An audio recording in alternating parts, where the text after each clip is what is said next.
Hi, and welcome to day 6. So we've gone through a little bit of stuff. We've set our state of self-love.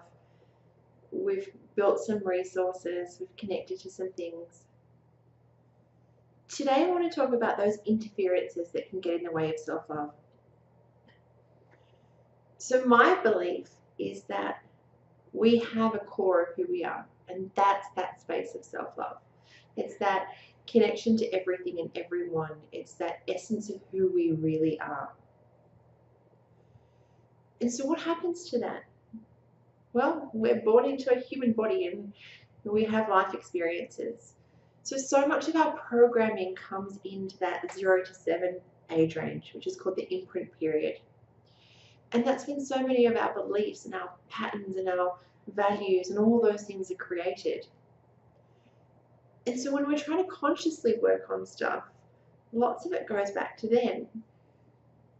And if you think about a little 0 to 7-year-old, and just the fly off the seat of the pants comments that some people give them, which you or I might brush off. But the unconscious mind takes everything literally. So when you say to a little child, what the hell's wrong with you? In that heat of the moment, they might make a decision in that moment and go, oh, there's something wrong with me. When we yell at children, when we smack children, when we do any of those things, that's all it takes for them to go, oh, there's something wrong with me, I'm bad, I'm not worthy, whatever it is. Whenever we're too busy cooking and we ignore them. Now, I'm not saying that you're a bad parent if you've done this. I do this. Life gets in the way of giving them 110% of your attention. And I think that there's both, the polarity of serving them and challenging them creates their resilience, creates their strength. But sometimes that's where our beliefs come in. So we can have those beliefs, I'm not good enough, I'm not fast enough, I'm not pretty enough, I'm not smart enough, I don't have enough money, I'll never be good, I am good for nothing, all of those kinds of things. We can have values that are out of alignment. So values, things like family, friends, love, and all of those things, and each of those topics have values underneath those as well. We have values for everything in life. So we have these kind of guideposts. We have these beliefs, these values, and all of these things filter in our unconscious mind. But so many of these things challenge that state of self-love.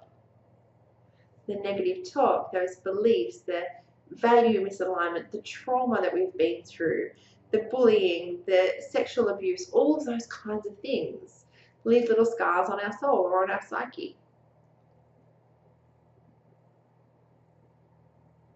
And so sometimes we have to clear those things.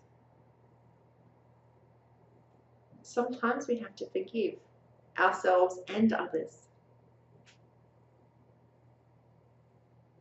As Nelson Mandela walked towards the prison gates, he said, or he famously thought, I had a decision to make. I could either forgive my torturers and be set free, or I could hold on to the anger and hatred and forever be trapped a prisoner in my own mind. So to me, one of the fundamental steps of self-love is forgiving self and others, is looking through those presuppositions that we looked back on day 1, is doing that inner work to clear our beliefs, our values, aligning, get congruent. Sometimes we have parts of ourselves, a part of us that believes we're worthy and a part of us that doesn't. And these two kind of seem to fight quite often.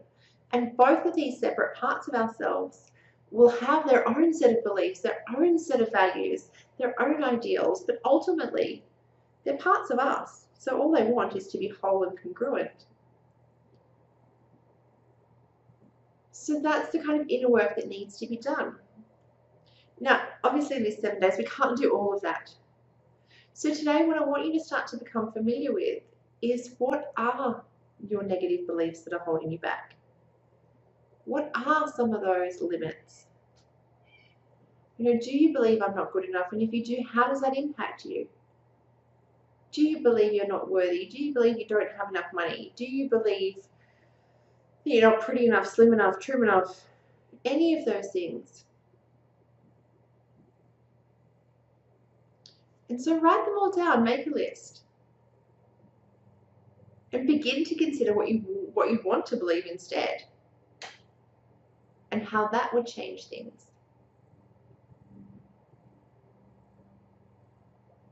We've got a download today that looks at a process called Act As If. It's at the end of the Surviving to Thriving guide. So you can act as if you have those beliefs already, the positive ones. You could put little post-it notes up to remember yourself to connect to those new ways of thinking, to connect to your state of self-love. Stick post-it notes up around the house, and every time you see one, take a breath and connect to that state of self-love. It's going to take a little bit of practice. And sometimes there might be other traumas that, if you need help, we're here. I'm here. But write down those beliefs. Write down what you'd want to believe instead. Stick those post-it notes up. Download the guide. And on day 6, I also want you to begin to question, compared to what? So when you're looking at your beliefs of I'm not pretty enough, compared to what? What is that ideal that your ego is creating that you're comparing to? Because you're already enough. A beautiful little baby is born into the world. And they can't do anything for themselves. They can't eat for themselves. They can't change their own bottoms. They can't keep themselves clean. And I've got 2 friends that have babies, and gosh, my heart just gushes. They're both just a couple of weeks old, one born yesterday. And they're just the most precious and beautiful things in the world. Nothing changes. Those beautiful miracles grow up to be you, me. That intrinsic worth is always there. That core of love, of who we really are, is always there. So take some time to remember that.